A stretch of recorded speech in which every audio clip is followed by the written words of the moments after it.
Приветствую, ребят! Вы на канале Юра. Сегодня речь пойдет о покупке автомобиля. Я уже снимал такие видео из этой категории. Мы продолжаем это делать. Кроссоверы от 12 до 15 тысяч долларов. Мне в последнем видео написал подписчик: сними вот такое видео. Кроссовер на автомате от 12 до 15 тысяч долларов. И это видео будет кардинально отличаться от всех остальных. Почему? Потому что во всех остальных я рассказывал, что можно купить, какие варианты, к чему можно присмотреться. Здесь же я просто расскажу все, что стоит в продаже, какие варианты, но покупать их, как правило, я вам не рекомендую. Потому что, мягко говоря, все эти машины вас сожрут в обслуживании.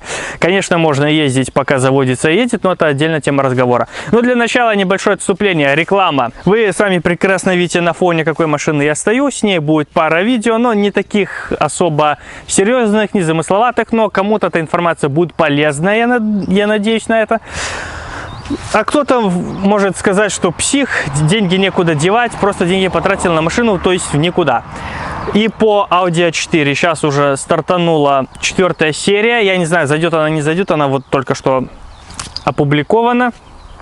Начался кузовной ремонт, поэтому проект продолжается, проект будет, так скажем, затянут, потому что кроме кузова кое-что еще хочу сделать. В общем, об этом по порядку, то есть не забывайте, ссылки я оставлю, кому интересно, можете смотреть. Кто впервые на канале, я думаю, очень много чего полезного по этим двум проектам вы для себя подчеркнете. Ну, поехали. Первое, на первом месте, конечно же, ВАК, как обычно. Touareg, Q7. И за эти деньги, ну, конечно, Porsche Cayenne не обошел, стороны там 3.2, 2004 года продавался.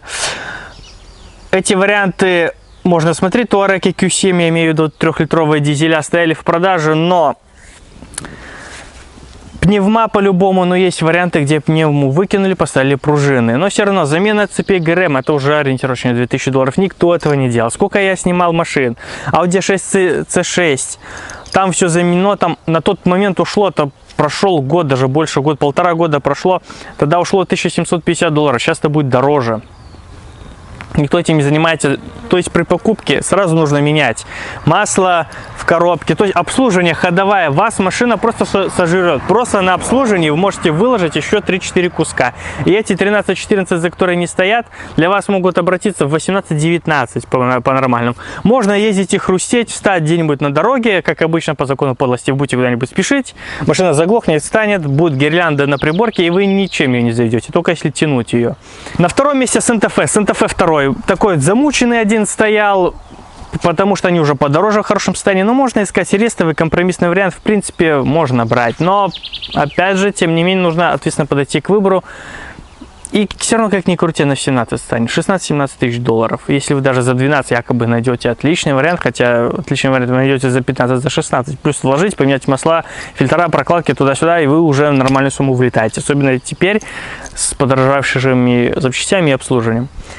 Но дальше самое вкусное, самое интересное. BMW X5, конечно. В будке E53 стоял один такой 3-литровый дизель, сам 57, разумеется, за 14 тысяч долларов. 3-литровый дизель, как мы любим.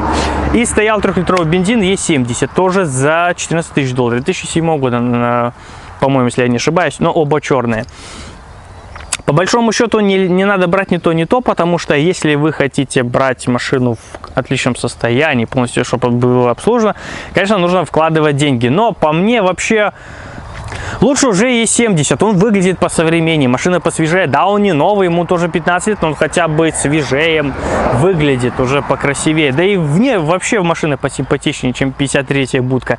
Кто сейчас покупает 53-й, я не знаю, если да, как я снимал, у человека он уже давным-давно, вот многие тоже купили 6-7 лет назад, до сих пор на них ездят, поддерживают хорошее состояние, это я могу понять.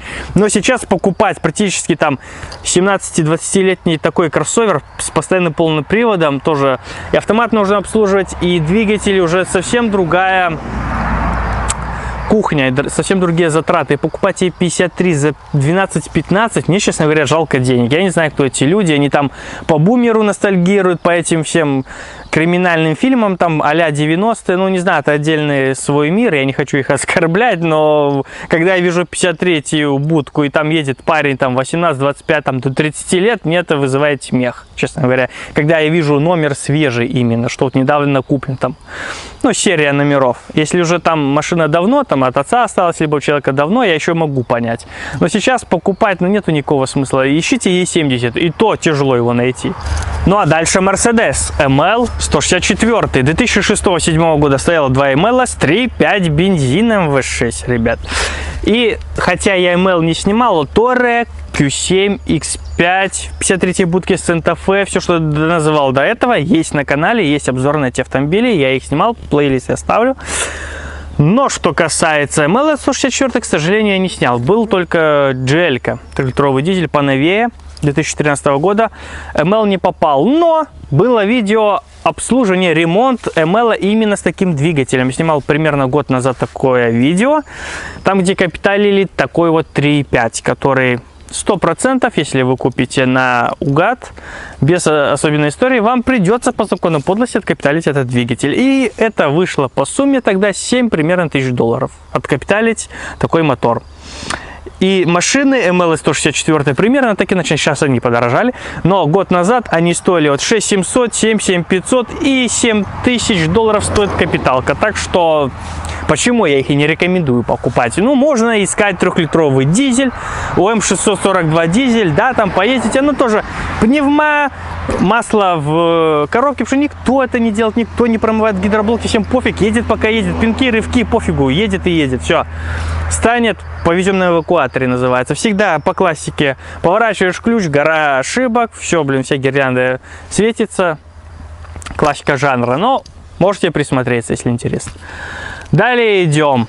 Lexus RX 2, ну, уже здесь, да, там простой, но опять же от возраста уже будет подзамучен, все равно будут косяки, особенно где-то вот по кузову, конечно же, царапины, да у всех этих автомобилей будет проблем по кузову, все равно сколы, царапины, все равно нужно гнать в малярку, и это уже в 1000 долларов станет, просто облить, не считая там, если что-то сгнило, нужно подваривать, либо такие более жесткие шпаклевочно-малярочные работы, если именно только перекрасить, все равно на 1000 долларов рассчитать, это и больше. Ну и RX 2 можно смотреть, потому что все же по конструкции среди всех он более надежен. То есть японец, там, все, Япония, все, надежность. Дальше идем. Volvo XC90. RX, кстати, тоже не было, к сожалению, в обзорах. Я пытаюсь его найти, но не получается. Но Volvo XC90 был на канале, был на него обзор. И, честно говоря, тоже Volvo не славится дешевизной эксплуатации и простотой своей конструкции, особенно по электрике, она вам мозги сожрет. И почему, вот тоже были комменты, почему ты Volvo не упоминаешь во всех этих видео, я ни разу не слышал Volvo. Я сказал в тех видео, скажу и сейчас, то бишь повторю, потому что у нас нету нормальных электриков, которые Volvo займутся. Всегда скидывают, а там какой-то Вася занимается, а там Петя занимается. Один к одному кидают, и ты едешь по кругу от одного второму. Вагом занимаются все. Любой элементарный там Петя с гаражей, с Васей через шнур подключится, вам что-то начнет читать. Volvo такие фишки у нас не прокатывают, такие движения. Я не считаю решением проблемы, что там Вася вам ошибку скинул, все вроде заработало, через 3 дня снова это появилось, а то и на следующий день, и вы снова с этой проблемой начинаете пудриться. Это не решение проблемы, и такие варианты якобы решения я не учитываю. Это не решение проблемы, это самообман. Поэтому XC90 я вам тоже не особо советую брать, потому что их в выборе поменьше будет, ну хотя не особо поменьше, но немного меньше, чем немцев. И самое главное то, что Volvo клуб не особо-то и отзывчивый. Тоже снимал Volvo, владельцы отзывались, говорит, пишешь, все молчат. Если ВАГ, тоже BMW клуб, всех друг другу там советуют, рекомендуют, что-то тебе, а здесь, говорит, пишешь и гробовое молчание. Там один человек через месяц ответил, когда уже проблему решил, он там написал, ну можешь то, это, и то так не конкретно, но ответил уже хотя бы через месяц. А так все молчат. Я не знаю, может в вашем регионе по-другому, но у нас так. Поэтому я Volvo стараюсь обходить. Но нафиг эти проблемы.